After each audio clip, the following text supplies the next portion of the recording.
সাম্বা ভক্তদের জন্য সুখবর।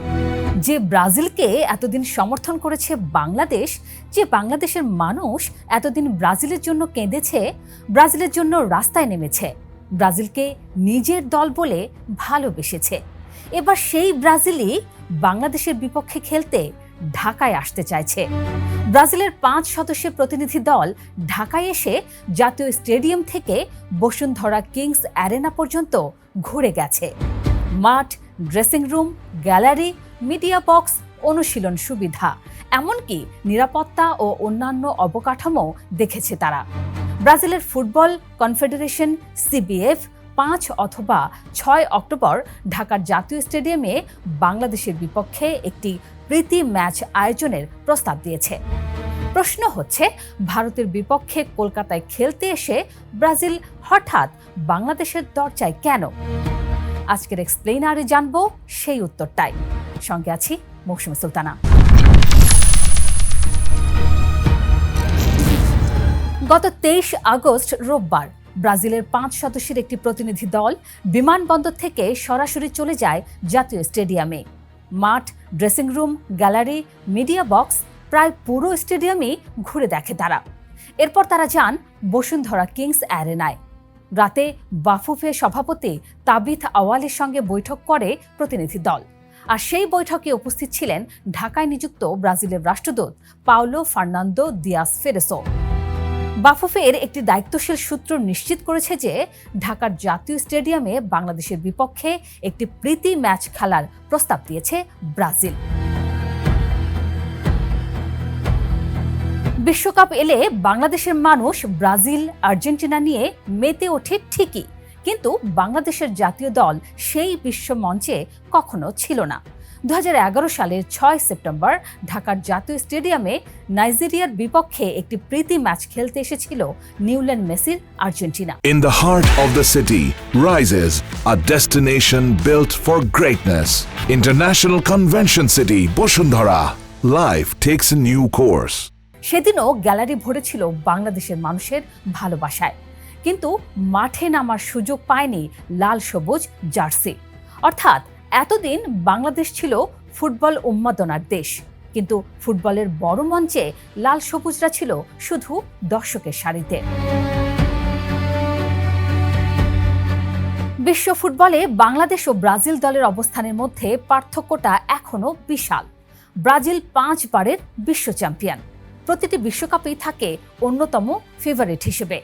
অন্যদিকে বাংলাদেশ এখনো কোনো বিশ্বকাপের মূল পর্বে জায়গা করে নিতে পারেনি। তাহলে এত বড় একটা ফারাক থাকার পরও ব্রাজিল কেন বাংলাদেশের বিপক্ষে মাঠে নামার প্রস্তাব দিল? প্রশ্নটা এখানেই দাঁড়িয়ে যায়। ব্রাজিলের লাভটা আসলে কোথায়? বাংলাদেশে খেলার ইচ্ছা প্রকাশের পেছনে ব্রাজিলের একাধিক সম্ভাব্য কারণ থাকতে পারে। প্রথমত, ভেন্যু আর সূচি। আগামী 3 অক্টোবর কলকাতায় ভারতের বিপক্ষে প্রীতি ম্যাচ খেলবে ব্রাজিল। সেপ্টেম্বরে ফিফা উইন্ডো শেষ হচ্ছে 6 অক্টোবর, আর ব্রাজিল 5 অথবা 6 অক্টোবর ঢাকায় ম্যাচ আয়োজনের প্রস্তাব দিয়েছে। প্রায় 90 সদস্যের বহর নিয়ে ঢাকায় আসার কথা আছে তাদের। অর্থাৎ কলকাতা থেকে ঢাকা একই অঞ্চলে পরপর 2টি ম্যাচ হলে ভ্রমণ ও লজিস্টিকের ঝামেলাও কমে যায় অনেকটা। দ্বিতীয়ত, বাংলাদেশের ফুটবল পাগল মানুষ। ব্রাজিলের প্রতি এই ভালোবাসা বহু বছরের পুরনো। একটা ম্যাচ শুধু মাঠ ভর্তি দর্শকের জন্য নয়, পুরো দেশ জুড়ে একটা বড় আয়োজনে পরিণত হতে পারে। তৃতীয়ত, বাণিজ্যিক সম্ভাবনা। ব্রাজিলের মতো একটা বৈশ্বিক ফুটবল ব্র্যান্ড বাংলাদেশে খেললে স্পন্সরশিপ, সম্প্রচার সত্ত্ব, টিকিট বিক্রি, এসব থেকে বড় অঙ্কের আয়ের সুযোগ তৈরি হতে পারে। তবে এগুলো এখনো নিশ্চিত কারণ নয়। পুরো সফরটা সাজানো হয়েছিল বেশ গুছিয়েই। বিমানবন্দর থেকে সরাসরি জাতীয় স্টেডিয়াম, তারপর মাঠ পরিদর্শন, ড্রেসিং রুম দেখা, গ্যালারি ঘুরে দেখা, মিডিয়া বক্সে যাওয়া, এরপর বসুন্ধরা কিংস অ্যারেনা পরিদর্শন, শেষে বাফুফে সভাপতির সঙ্গে বৈঠক। সবটাই হয়েছে একদিনে। এই সফর থেকে এটুকু বোঝা যায় যে সম্ভাব্য ম্যাচটির ভেন্যু আর আয়োজনের বাস্তবতা সত্যি যাচাই করা হচ্ছে। বাংলাদেশ যদি সত্যি ব্রাজিলের বিপক্ষে মাঠে নামে, তবে বাংলাদেশের জন্য এটা শুধু আরেকটা প্রীতি ম্যাচ হবে না, হবে বাংলাদেশের ফুটবল ইতিহাসের অন্যতম বড় আন্তর্জাতিক ম্যাচ। তবে বাস্তবতাও মাথায় রাখতে হবে। ব্রাজিল বনাম বাংলাদেশ মানে বিশ্ব ফুটবলের অন্যতম সেরা দলের বিপক্ষে নিজেদের সক্ষমতা যাচাইয়ের একটা বিরল সুযোগ। তাহলে বাংলাদেশ কি শুধু হেরে যাওয়ার জন্য মাঠে নামবে? উত্তরটা এত সহজ না। বড় দলের বিপক্ষে খেললে ট্যাকটিক্যাল অভিজ্ঞতা বাড়ে, আন্তর্জাতিক মিডিয়ার নজর পড়ে, আর দেশের ফুটবলের জন্য একটা বড় প্রচারণাও তৈরি হয়। তবে গল্পটা এতটা সহজও নয়। ইন্দোনেশিয়ায় ফিফা এশিয়ান কাপের ফাইনাল ৩ অক্টোবর, আর ২৪ সেপ্টেম্বর থেকে শুরু করে বাংলাদেশ সেই টুর্নামেন্টে গ্রুপ পর্বে ৩টি ম্যাচ খেলবে।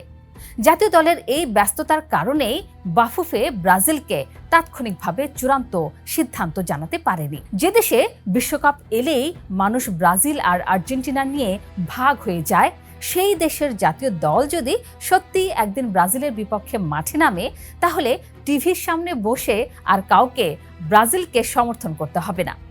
একদিকে থাকবে ব্রাজিলের হলুদ সবুজ জার্সি, অন্যদিকে বাংলাদেশের লাল সবুজ। যে বাংলাদেশ এতদিন ব্রাজিলের হয়ে গলা ফাটিয়েছে, সেই বাংলাদেশকে কি এবার প্রতিপক্ষ হিসেবে দেখতে চাইছে ব্রাজিল? ম্যাচটা এখনো চূড়ান্ত হয়নি। এশিয়ান কাপের সূচির কারণে বাফুফের উত্তরও এখনো ঝুলে আছে। কিন্তু ব্রাজিলের প্রতিনিধি দল ঢাকায় এসে যে প্রশ্নটা রেখে গেছে, সেটা এখন বাংলাদেশের ফুটবল আকাশের সবচেয়ে বড় প্রশ্ন। 5 বারের বিশ্ব চ্যাম্পিয়ন কি সত্যিই এবার বাংলাদেশের বিপক্ষে মাঠে নামছে?